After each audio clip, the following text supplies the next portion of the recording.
Bonjour. Je vais essayer de faire vite. Je vois qu'il y a des petits jeunes parmi vous. Il paraît que c'est une génération qui a du mal à stabiliser son attention, qui aime bien faire plein de trucs en même temps. Tiens, bah justement, si vous aimez faire plein de trucs en même temps, je vous propose un petit jeu. Il y a des formes à l'écran. Je vais demander de compter en même temps les étoiles oranges, les losanges bleus et les carrés oranges. Et comme on essaie d'être rapide, on va balayer du regard les formes une seule fois. Ça compris? C'est parti. Bon, on ne va pas y passer la journée. Alors, comment vous vous sentez? Ça chauffe un peu, non? Ouais. Bah, en fait, c'est normal, parce que je vous ai demandé de faire attention à plusieurs choses à la fois. Cette impression de surcharge cognitive, vous la ressentez dans une journée de travail? Ouais. Souvent dès 9 h du matin. Dès que vous avez signal, c'est que vous essayez de faire attention à plein de choses à la fois et votre cerveau est un peu perdu parce qu'il ne sait plus trop ce qui est important ou ce qui ne l'est pas. Donc par exemple, au moment où votre regard va se poser sur, je sais pas, mettons l'étoile bleue, il va arriver, il va dire l'étoile c'est important, oui il y avait une étoile qui était importante, puis il y avait du bleu, mais alors ça c'est important ou non? Bref, il est complètement perdu. Donc, c'est dire à quel point on est mal à l'aise quand on se retrouve à devoir faire plusieurs choses à la fois. Ce qui est d'ailleurs un peu invraisemblable quand on pense qu'on a dans la tête 100 milliards de neurones. À votre avis, combien de personnes il faudrait parmi nous pour faire ce petit exercice? On se met à 3, on boucle l'affaire, c'est terminé. 100 milliards de neurones. Il y a 7 milliards de personnes sur la Terre, 100 milliards. Avec 100 milliards de neurones, on n'est pas fichu de faire un exercice aussi simple. Donc c'est dire à quel point le cerveau n'a pas évolué pour faire plusieurs choses à la fois. Clairement, ce n'était pas du tout la priorité de l'évolution. En fait, c'est assez logique, parce qu'il y a des contraintes. Il y a des contraintes non seulement au cerveau, mais qui viennent du corps. Par exemple, la plupart d'entre nous, on n'a que 2 yeux, on n'a que 2 mains, et donc, on va regarder, manipuler un objet à la fois. Et puis, on n'a aussi qu'une bouche, donc on va dire qu'une chose à la fois. Et puis, si ça vous arrive d'être dans un bar bruyant ou dans un cocktail, vous savez que c'est difficile d'écouter plus d'une personne à la fois. Donc, ça veut dire qu'on est contraint, en fait, de choisir à chaque moment ce qu'on va regarder, ce qu'on va manipuler, et puis finalement, ce à quoi on va faire attention. Et là, il y a un premier message. Ça veut dire que dès que je me connecte à quelque chose, je vais devoir me déconnecter de tout le reste. Donc se connecter, c'est se déconnecter. Il faut avoir ça en tête. Donc on dit, moi j'entends souvent dire, on est dans une société hyper connectée. Alors c'est vrai, mais on peut aussi dire qu'on est dans une société hyper déconnectée. Et de quoi? Bah, généralement de ce qu'on a juste autour de nous. Donc on est peut-être dans la société de la déconnexion. Alors qu'est-ce qui décide de ce à quoi je me connecte avec mon attention à chaque moment? Bah, c'est moi. Enfin, moi, oui, pas vraiment. Enfin, si.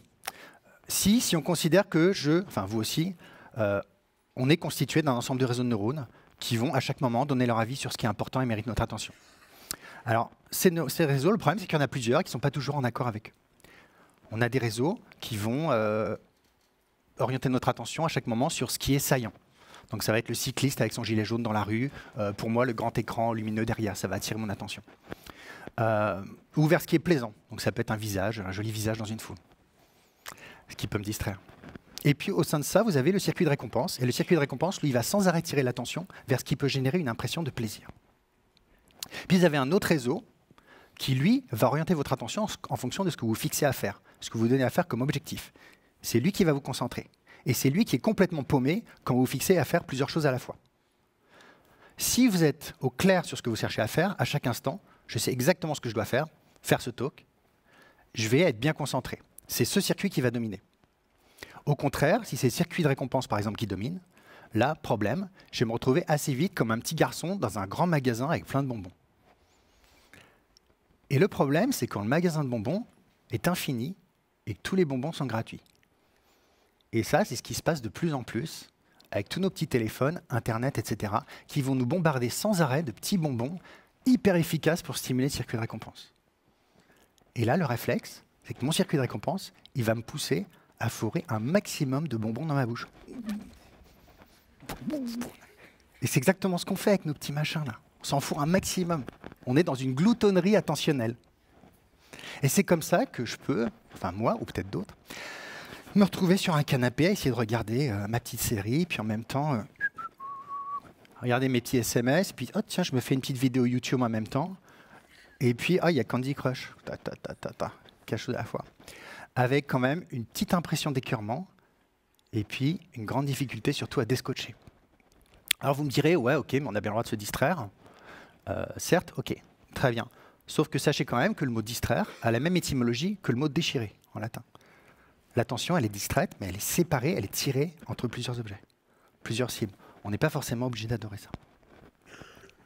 Alors, sachant ce qu'on sait maintenant du cerveau, de l'attention, ce qu'on sait de l'évolution des nouvelles technologies, ce qu'on sait de tout le marketing qui va avec, on peut commencer à envisager ce à quoi va ressembler un dîner de famille dans une génération.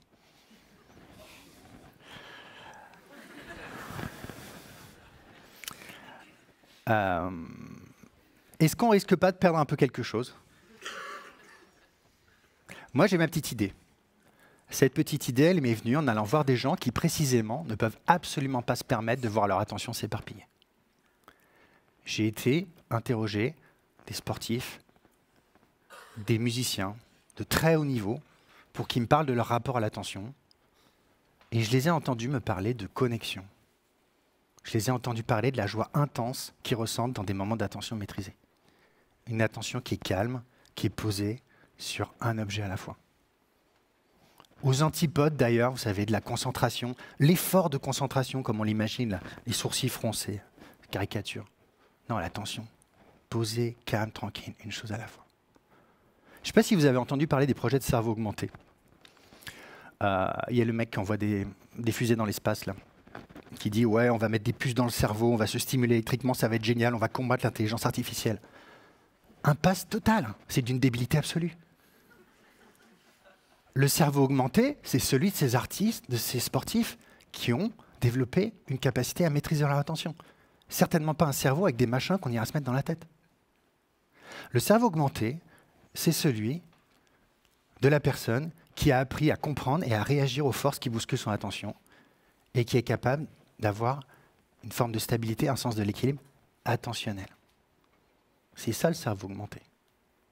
Alors si on perd ça de vue, on risque de se retrouver dans un monde qui ne nous touche plus, qui ne nous emplit plus, monde totalement extérieur, monde où on fait attention à rien.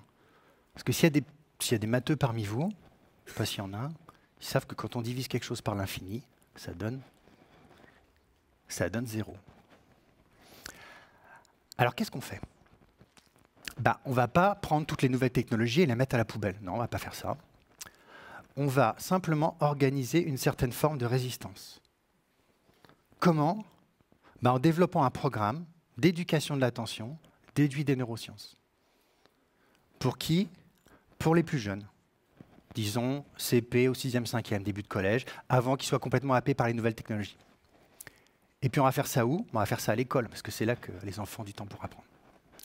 Et comment on va s'y prendre? On ne va certainement pas leur demander de se concentrer. Concentre-toi, concentre-toi, concentre-toi. Parce que ça ne marche pas. On sait que ça ne marche pas.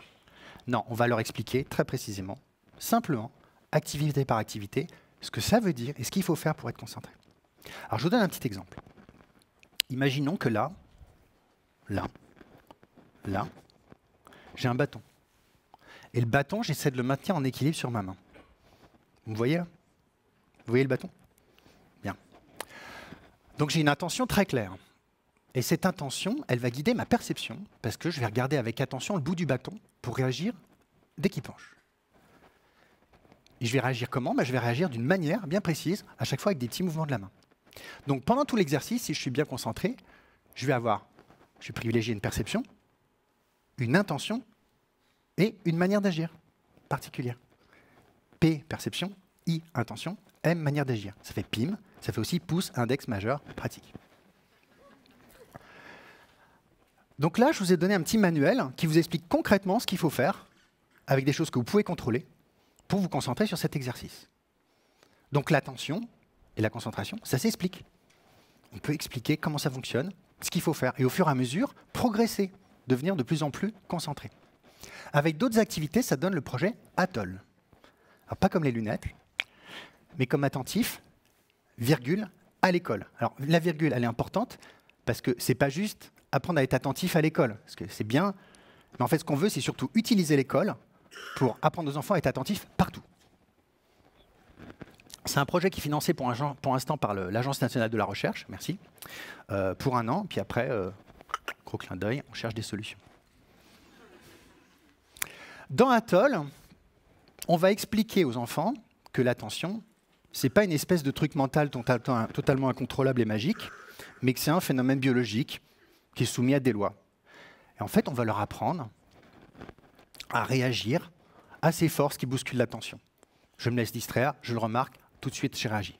C'est simple, c'est subtil, c'est léger, et au fur et à mesure, je travaille avec plaisir, avec joie et sans effort. On en est où? Pour l'instant, il y a 1000 enfants qui sont en train de suivre Atoll. Il y a une bande dessinée publiée qui explique Atoll. Peut-être que bientôt, on aura 10 000 enfants. C'est le but dès l'an prochain ou dans 2 ans. Ensuite, peut-être 100 000, peut-être toute une génération. En tout cas, notre objectif, on peut un peu rêver, ce sera d'amener comme ça la génération future, au lieu de laisser son attention complètement s'éparpiller, de lui donner les moyens de choisir et de ressentir le plaisir d'être vraiment connecté à ce qu'ils font, quoi qu'ils fassent, et aux gens avec qui ils sont. Merci.